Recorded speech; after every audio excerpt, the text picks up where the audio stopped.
केंद्रीय मंत्री मनसुख मंडाविया आज धनबाद का करेंगे दौरा। रांची में कल ईएसआईसी अस्पताल राज्य को किया समर्पित, कहा सामाजिक सुरक्षा बढ़ाना प्राथमिकता। निवेशकों को आमंत्रित करने के लिए आज 11 सदस्यीय टीम के साथ मुख्यमंत्री होंगे यूरोप रवाना। प्रदेश भाजपा अध्यक्ष ने यात्रा को लेकर उठाए सवाल। झारखंड समेत देश भर में आज मनाया जा रहा है गुड फ्राइडे। चर्चों में विशेष प्रार्थना सभाओं का आयोजन। प्रभु यीशु के बलिदान को याद कर रहे हैं मसीह।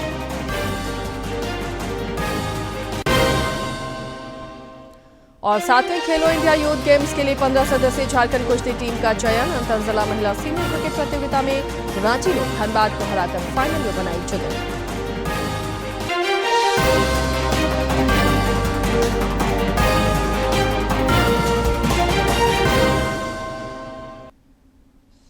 नमस्कार, प्रादेशिक समाचार में आपका स्वागत है। मैं हूं आसिया नाजरी और अब समाचारों पर नजर डालते हैं विस्तार से। प्रधानमंत्री नरेंद्र मोदी ने कल नई दिल्ली में अपने आवास पर दाऊदी बोहरा समुदाय के सदस्यों के प्रतिनिधिमंडल के साथ बातचीत की। इस दौरान बोहरा समुदाय के सदस्यों ने नए वक्फ कानून के लिए प्रधानमंत्री को धन्यवाद दिया और कहा कि यह लंबे समय से उनकी मांग थी।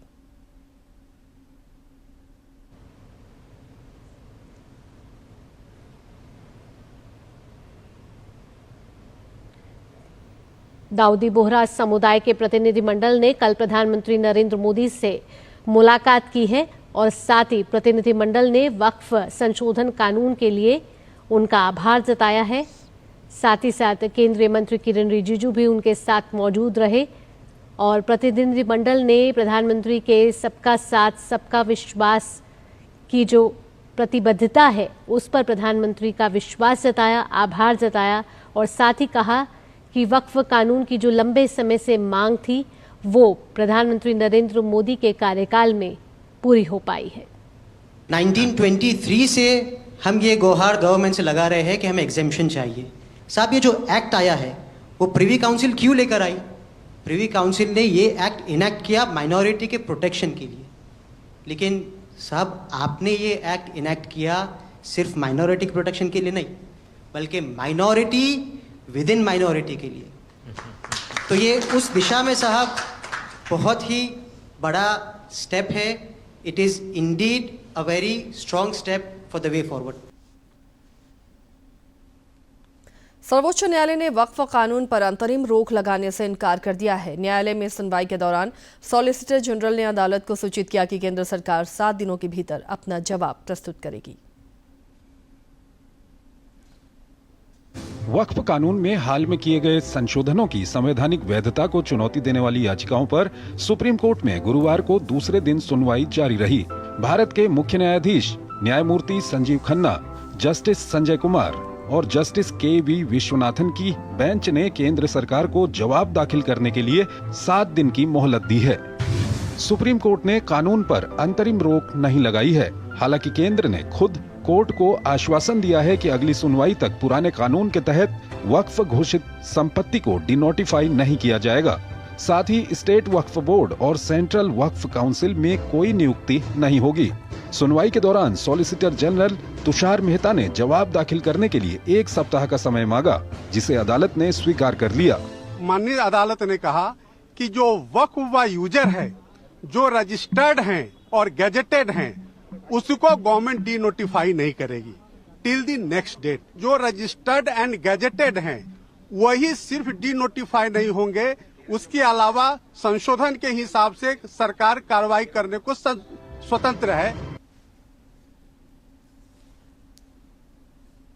केंद्रीय मंत्री ललन सिंह ने आज देवघर स्थित बाबा वैद्यनाथ मंदिर में विधि विधान के साथ पूजा अर्चना की। बाद में पत्रकारों से बातचीत में श्री सिंह ने कहा कि वक्फ कानून पर हो रही राजनीति और हिंसा नहीं होनी चाहिए।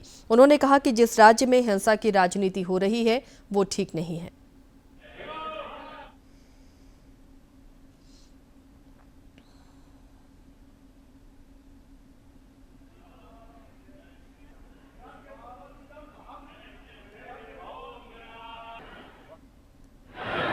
इस देश में कानून बनाने का अधिकार संसद को,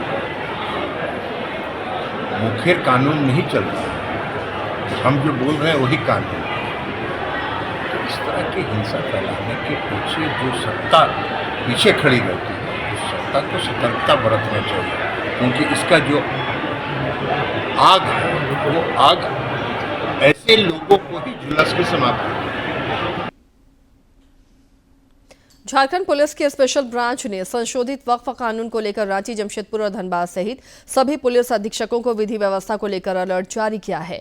स्पेशल ब्रांच के एसपी की ओर से इस संबंध में सभी जिलों को पत्र लिखा गया है। पत्र में इस बात का भी जिक्र है कि पिछले दिनों सीमावर्ती राज्य पश्चिम बंगाल के कुछ जिलों में विरोध के दौरान हिंसा की घटना भी हुई है।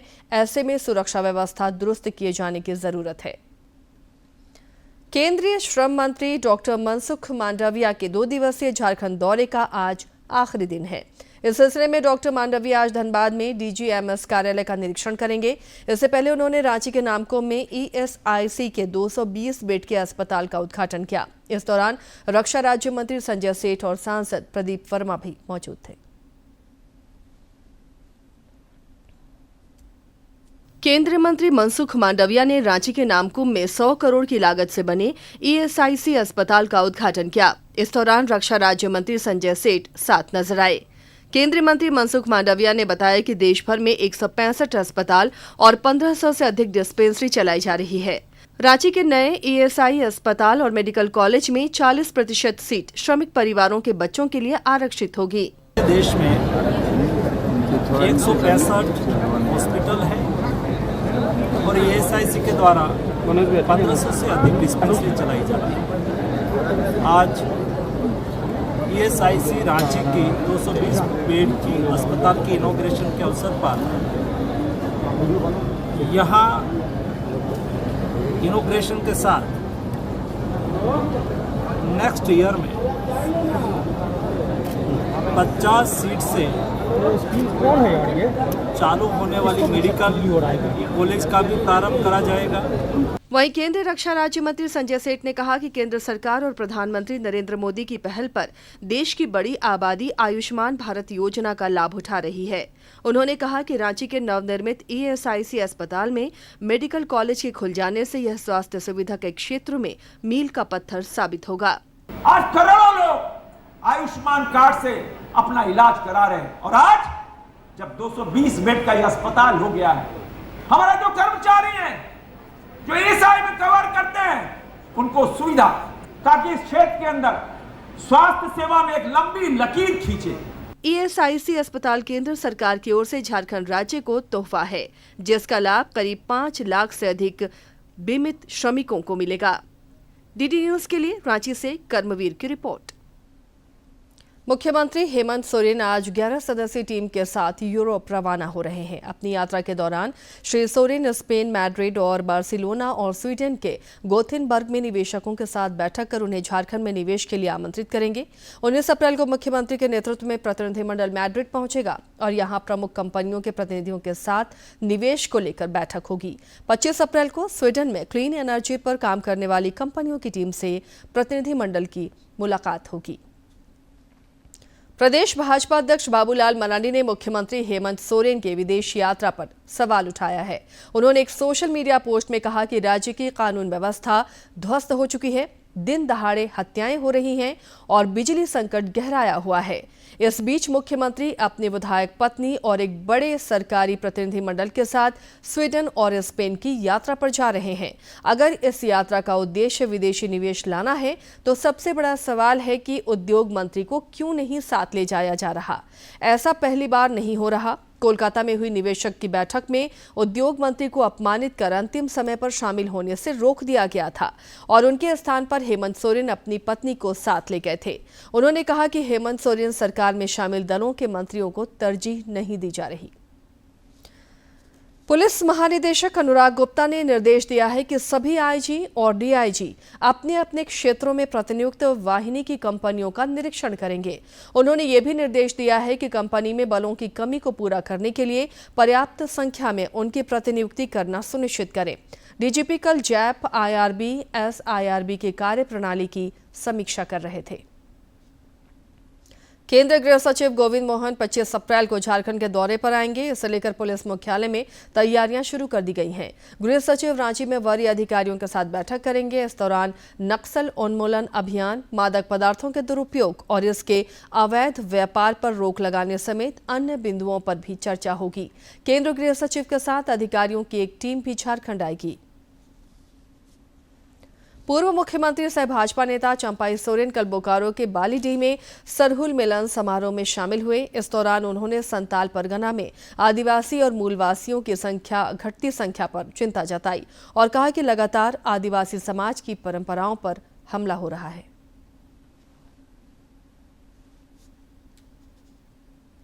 बोकारो के बालीडीह में सरहुल मिलन समारोह में शामिल होने आए पूर्व मुख्यमंत्री चंपाई सोरेन ने कहा है कि झारखंड में आदिवासियों का अस्तित्व खतरे में है। झारखंड बस नाम का अबुआ राज रह गया है। संताल परगना में आदिवासियों और मूलवासियों की संख्या लगातार घट रही है। देखिए, नाम का अबुआ राज है। जब संताल पर सिद्धू का तो धरती में ही हमारा आदिवासी का जनसंख्या घट गया, ये बड़ा दुर्भाग्य की बात है। उन्होंने कहा कि वे धर्म परिवर्तन के खिलाफ अपनी संस्कृति और परंपरा को सुरक्षित रखने के लिए आदिवासियों और मूलवासियों को जागरूक कर रहे हैं। मुर्शिदाबाद की घटना पर उन्होंने कहा कि उससे झारखंड वासियों को सबक लेने की जरूरत है।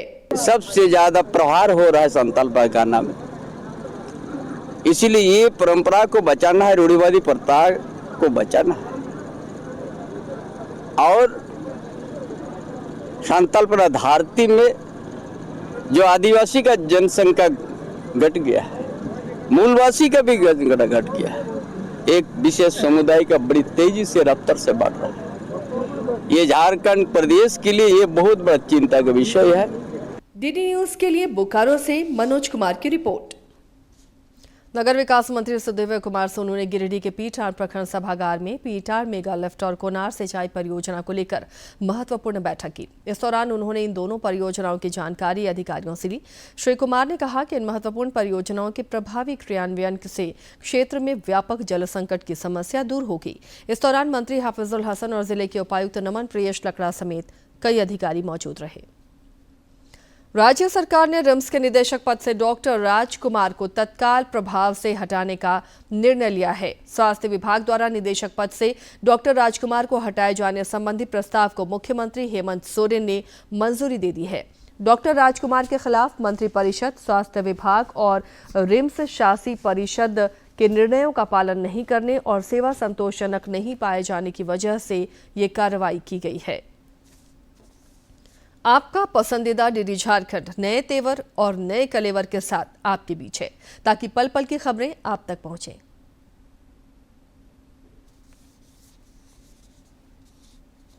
आपका अपना पसंदीदा डीडी झारखंड, गांव से लेकर कस्बों और शहरों तक की है धड़कन। सटीक, विश्वसनीय और तेज खबरों का भी है आईना। राजनीति के मंच से सत्ता के गलियारों तक, खेत से खलिहान और मनोरंजन से इंफोटेनमेंट तक, खेल के मैदान से रंगमंच की खबरों तक, सब कुछ देखिए हमारे प्रादेशिक समाचार में हर रोज दोपहर 12:30, शाम 6:30 और 7:30 बजे, सिर्फ और सिर्फ डीडी झारखंड पर। बिजनेसमैन संजीव गोयनका ने विश्व ऑडियो विजुअल और मनोरंजन शिखर सम्मेलन वेव्स को स्थानीय प्रतिभाओं को वैश्विक स्तर तक जोड़ने के लिए एक आदर्श मंच बताया है। कोई भी नए बिजनेस का असली सक्सेस होता है जब वो इनोवेशन से जुड़ा रहता है। World audio visual and entertainment summit waves वही स्टेज है जहां देसी टैलेंट और ग्लोबल फंडिंग का परफेक्ट मैच होने वाला है। तो रेडी हो आप नए चैप्टर लिखने के लिए वेव्स समिट में।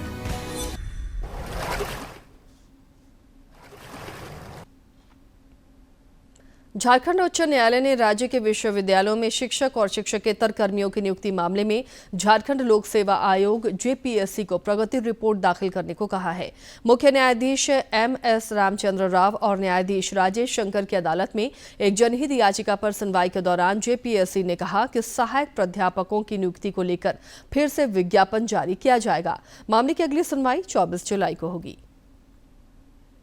पोषण पखवाड़ा के तहत राज्य भर में कई कार्यक्रमों का आयोजन किया जा रहा है और इसी कड़ी में खूंटी के कमांता आंगनबाड़ी केंद्र में सेविका और सहायिकाओं द्वारा पोषण पखवाड़ा मनाया गया। इस दौरान बच्चों और गर्भवती महिलाओं को पोषण आहार के बारे में सेविकाओं के द्वारा जानकारियां दी गई।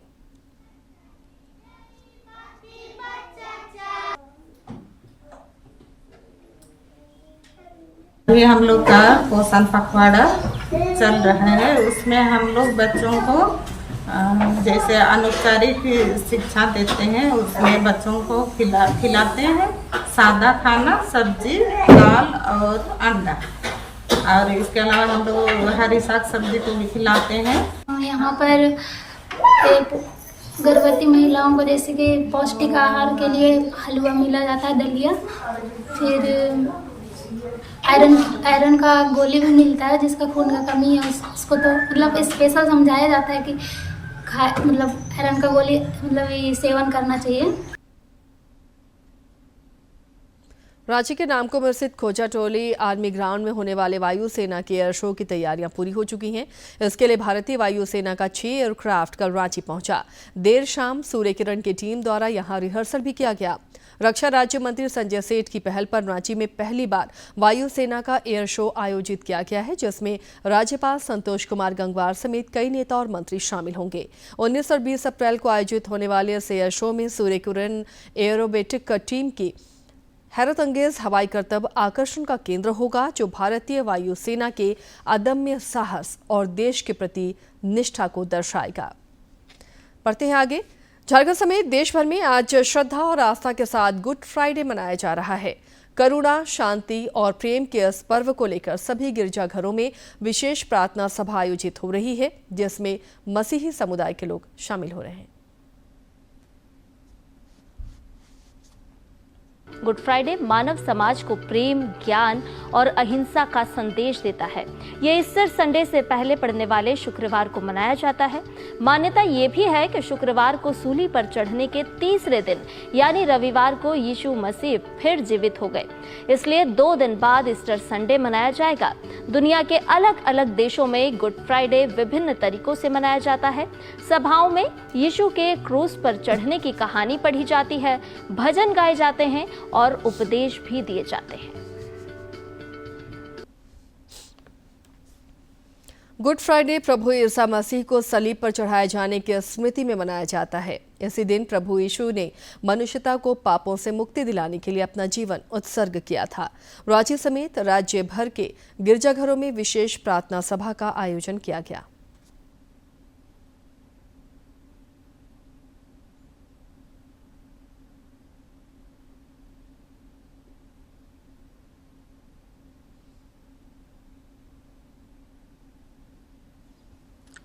आज गुड फ्राइडे है।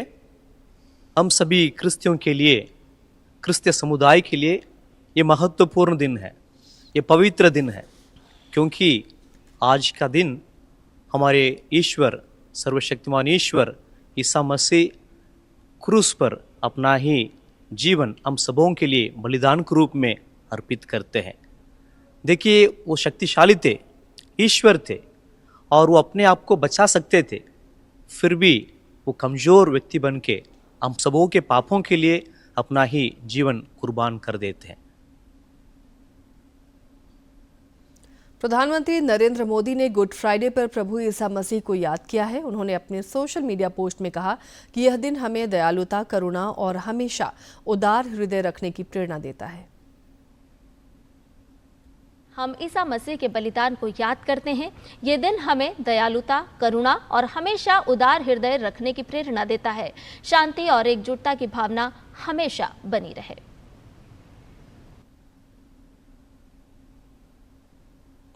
मुख्यमंत्री हेमंत सोरेन समेत कई नेताओं ने गुड फ्राइडे पर प्रभु यीशु मसीह को याद किया। मुख्यमंत्री ने सोशल मीडिया पोस्ट में लिखा कि प्रेम, दया, त्याग, समर्पण और मानवता का संदेश देकर प्रभु यीशु ने अपने जीवन का बलिदान दिया था। गुड फ्राइडे का ये दिन हमें प्रेम, क्षमा और करुणा का संदेश देता है। उन्होंने कहा कि इस पवित्र दिन हम प्रभु यीशु के मूल्यों और आदर्शों से प्रेरणा लेकर आगे बढ़ें। नवे सिख गुरु गुरु तेग बहादुर साहिब जी का आज प्रकाश पर्व है। उनके प्रकाश पर्व पर गुरुद्वारों में शबद कीर्तन का आयोजन किया जा रहा है।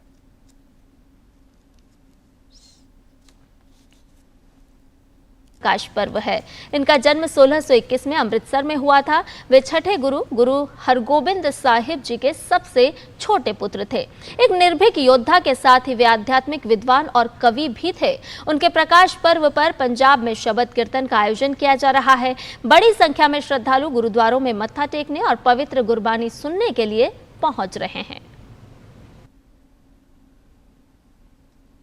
और अब खेल से जुड़ी खबर। पटना की मेजबानी में 11 मई से आयोजित होने वाली 5 दिवसीय 7वीं खेलो इंडिया यूथ गेम्स में झारखंड की 15 सदस्यीय कुश्ती टीम भाग लेगी। इनमें 8 पुरुष और 7 महिला पहलवान शामिल हैं। इस सिलसिले में खेलकूद और युवा कार्य निदेशालय और झारखंड राज्य कुश्ती संघ की ओर से राजधानी रांची के खेलगांव स्थित गणपत राय इंडोर स्टेडियम में आयोजित चयन ट्रायल में 35 पहलवानों ने हिस्सा लिया, जिनमें प्रदर्शन के आधार पर 15 पुरुष और महिला पहलवानों का चयन झारखंड टीम के लिए किया गया।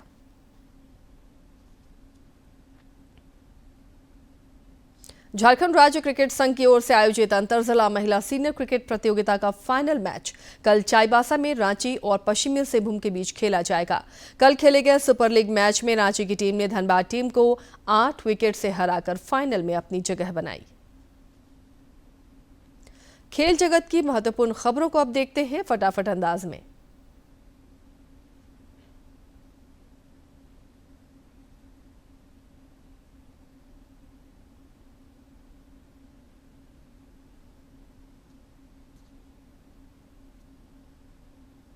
रक्षा मंत्री और लखनऊ के सांसद राजनाथ सिंह आज से 3 दिवसीय दौरे पर लखनऊ पर रहेंगे। इस दौरान वो सांसद खेल महाकुंभ का शुभारंभ करेंगे।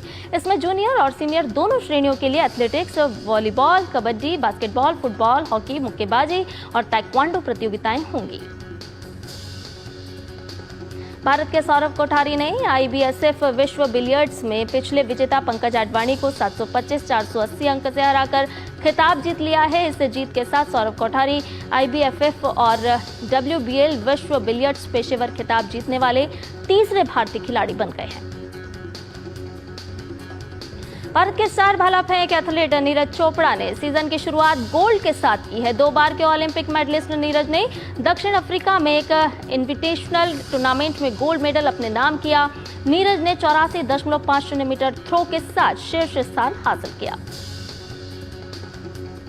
सऊदी अरब के दम्माम में एशियाई युवा एथलेटिक्स चैंपियनशिप में भारत की शौर्या अंबुरे ने अंडर 18 महिलाओं की 100 मीटर बाधा दौड़ में कांस्य पदक जीता। 15 वर्षीय शौर्या ने 13.8 सेकंड का समय लेकर पदक हासिल किया। इंडियन प्रीमियर लीग के 18वें सीजन में आज रॉयल चैलेंजर्स बेंगलुरु का सामना पंजाब किंग्स से होगा। ये मुकाबला बेंगलुरु के एम चिन्नास्वामी स्टेडियम में शाम 7:30 बजे खेला जाएगा। दोनों टीमों का इस सीजन में ये पहला मैच होगा। वहीं मुंबई इंडियंस ने IPL के 18वें सीजन में लगातार दूसरी जीत दर्ज कर ली है। टीम ने गुरुवार को सनराइजर्स हैदराबाद को 4 विकेट से हरा दिया। हैदराबाद ने 5 विकेट खोकर 162 रन बनाए।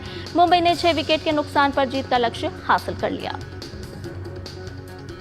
BCCI ने बॉर्डर गावस्कर ट्रॉफी में टीम इंडिया की 1-3 से हार और ड्रेसिंग रूम की बातें लीक होने पर 3 कोचिंग स्टाफ को हटा दिया है। इसमें सहायक कोच अभिषेक नायर के अलावा फील्डिंग कोच टी दिलीप और ट्रेनर सोहम देसाई शामिल हैं।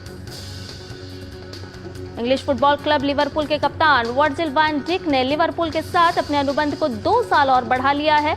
33 साल के वर्जिल वैन डिक का अनुबंध क्लब के साथ इस सीजन की समाप्ति के साथ समाप्त हो रहा था। वर्जिल वैन को साल 2023 में लिवरपूल क्लब का कप्तान नियुक्त किया गया था। और अब जानते हैं मौसम का मिजाज। राज्य में तापमान के फिर से बढ़ने के आसार हैं। मौसम विज्ञान केंद्र रांची के पूर्वानुमान के अनुसार तापमान में अगले 3 दिनों के दौरान 3 से 4 डिग्री सेल्सियस तक की बढ़ोतरी हो सकती है। वैसे फिलहाल 23 अप्रैल तक राज्य के कई क्षेत्रों में हल्की बारिश का भी पूर्वानुमान है। मौसम विभाग ने आंधी और वज्रपात को लेकर 21 अप्रैल तक के लिए अलर्ट भी जारी किया है। विश्व धरोहर दिवस पर आज झारखंड समेत देश भर में कई कार्यक्रमों का आयोजन किया जा रहा है। इस दिवस को मनाने का मुख्य उद्देश्य पूरे विश्व में मानव सभ्यता से जुड़े ऐतिहासिक और सांस्कृतिक स्थलों के संरक्षण के प्रति जागरूकता लाना है।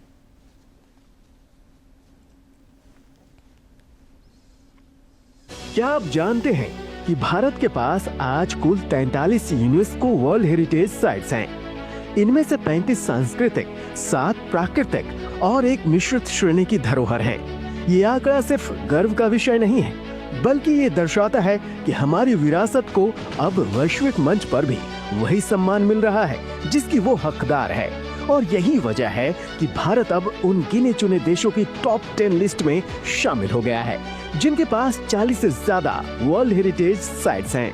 दिलचस्प बात यह है कि इस लिस्ट में पहले पायदान पर न अमेरिका है, न ही चीन, बल्कि सबसे ज्यादा वर्ल्ड हेरिटेज साइट्स आज इटली के पास हैं। पूरी दुनिया में अभी तक 1223 से अधिक साइट्स को यूनेस्को द्वारा मान्यता मिल चुकी है। लेकिन भारत की बात ही कुछ और है। यहाँ की विरासतें सिर्फ दीवारों में कैद कहानियाँ नहीं हैं, ये जिंदा सभ्यता की निशानियाँ हैं जो हमारी पहचान को दुनिया भर में स्थापित कर रही हैं। पिछले दशक में भारत की बढ़ती सॉफ्ट पावर और अंतर्राष्ट्रीय मंच पर अपनी विरासत व संस्कृति के प्रभावी प्रदर्शन के फलस्वरूप यूनेस्को ने कई भारतीय विश्व धरोहर स्थलों को मान्यता प्रदान की है।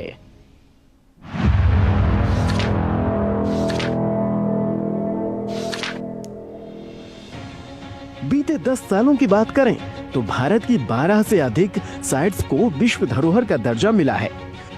2023 में ही असम की मोइदम्स अहोम राजवंश की माउंट दफन प्रणाली को 43वीं धरोहर के रूप में चुना गया। ये सम्मान केवल पत्थरों और इमारतों को नहीं मिला, बल्कि उसे मिला है जो हमारी संस्कृति की गहराइयों से जुड़ा हुआ है। इस लिस्ट में शामिल कुछ प्रमुख नाम हैं: जयपुर का ऐतिहासिक शहर, कंचनजंगा नेशनल पार्क, रानी की वाव, वेस्टर्न घाट्स, धोलावीरा, काकतीय रुद्रेश्वर मंदिर और ग्रेट हिमालयन नेशनल पार्क। जब यूनेस्को किसी साइट को वर्ल्ड हेरिटेज टैग देता है तो उसके महत्व में केवल इजाफा नहीं होता, बल्कि उस स्थल के संरक्षण, सुरक्षा और प्रमोशन के लिए अंतर्राष्ट्रीय मदद भी जुटाई जाती है। साथ ही उस क्षेत्र में पर्यटन तेजी से बढ़ता है, जिससे लोकल इकोनॉमी को जबरदस्त फायदा होता है। यही वजह है कि भारत आज विश्व धरोहर संपत्तियों की संख्या के मामले में 6ठे स्थान पर है।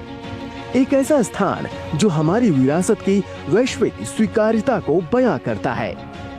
अब बात करते हैं 2 ऐसे खास स्थानों की जिन्होंने भारत को वर्ल्ड हेरिटेज मैप पर कुछ अलग ही पहचान दी है।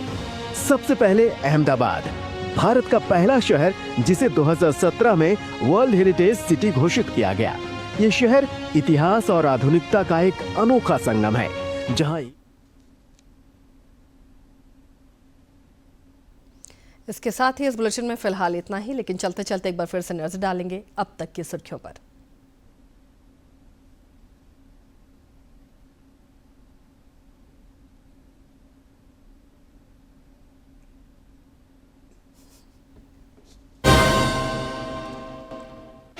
केंद्रीय मंत्री मनसुख मांडविया आज धनबाद का करेंगे दौरा। रांची में कल ईएसआईसी अस्पताल राज्य को किया समर्पित, कहा सामाजिक सुरक्षा बढ़ाना प्राथमिकता। निवेशकों को आमंत्रित करने के लिए आज 11 सदस्यीय टीम के साथ मुख्यमंत्री होंगे यूरोप रवाना। प्रदेश भाजपा अध्यक्ष ने यात्रा को लेकर उठाए सवाल। झारखंड समेत देश भर में आज मनाया जा रहा है गुड फ्राइडे। चर्चों में विशेष प्रार्थना सभाओं का आयोजन। प्रभु यीशु के बलिदान को याद कर रहे हैं मसीही। और 7वें खेलो इंडिया यूथ गेम्स के लिए 15 सदस्यीय झारखंड कुश्ती टीम का चयन। अंतर जिला महिला सीनियर क्रिकेट प्रतियोगिता में रांची ने धनबाद को हराकर फाइनल में बनाई जगह।